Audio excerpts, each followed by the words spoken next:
We begin with the latest from that fatal helicopter crash. Earlier this evening, the Indian Air Force confirmed our worst fears. India's first Chief of Defence Staff, General Bipin Rawat, has passed away. A total of 14 passengers were on board that chopper. 13 could not survive. Among them was General Rawat's wife, Madhulika Rawat. This is what happened today. General Bipin Rawat took off from Sulur in southern India at around 12 p.m. Indian time. The Indian Air Force has a base there. His chopper crashed barely 10 kilometers away from the destination. He was going to Wellington, where he was to attend an event at the Defence Staff College. There is only one survivor in this crash, Group Captain Varun Singh. He is undergoing treatment for critical injuries. The chopper crashed soon after takeoff in the Nilgiris.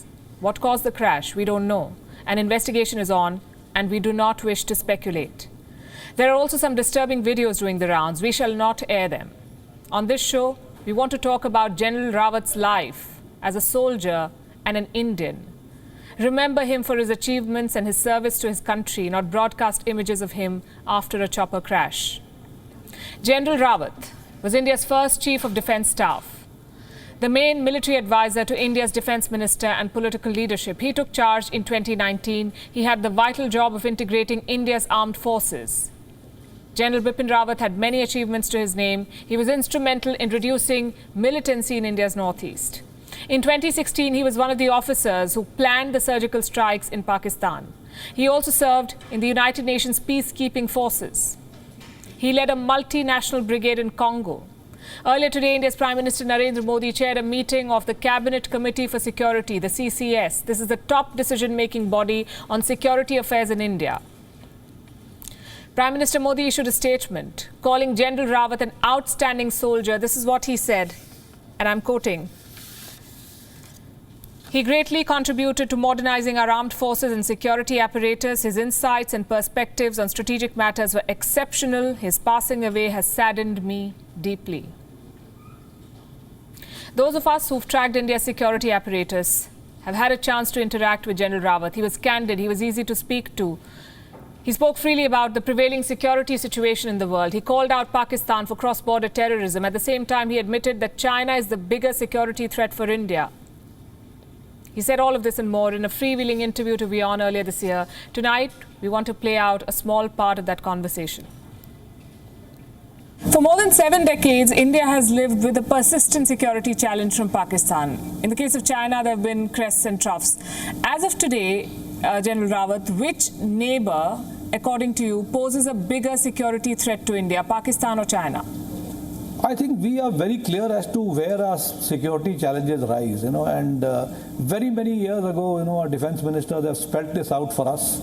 And so I think this need not be spelled out in clear terms. We know that we have challenges on both sides, but we have to obviously address a larger neighbor with some degree of concern. So we understand where the challenges lie. Does that mean China? Yeah, obviously, as I said, when you have a larger neighbor which has got a better force, better technology, so you obviously prepare for a larger neighbor. His death is a huge loss to India. General Bipin Rawat survived a chopper crash in 2015 in Nagaland.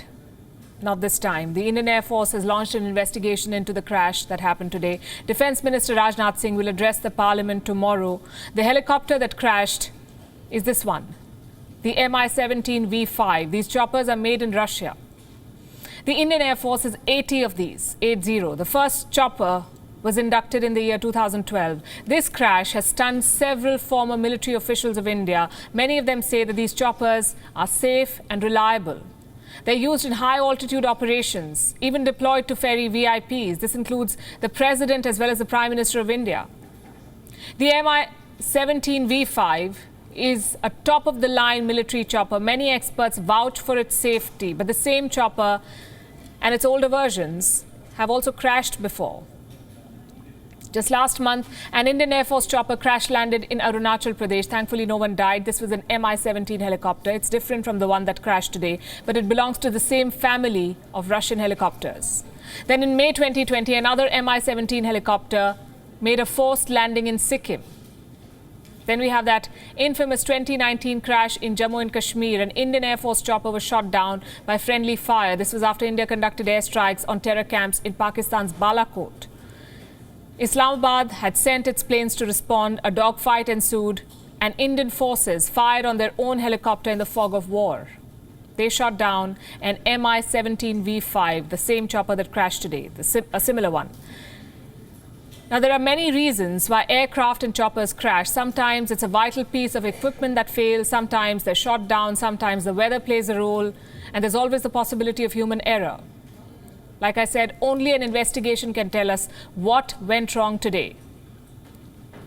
But we can't help but ask this question. Can India not even ensure that its Chief of Defence Staff flies safely? WION is now available in your country. Download the app now and get all the news on the move.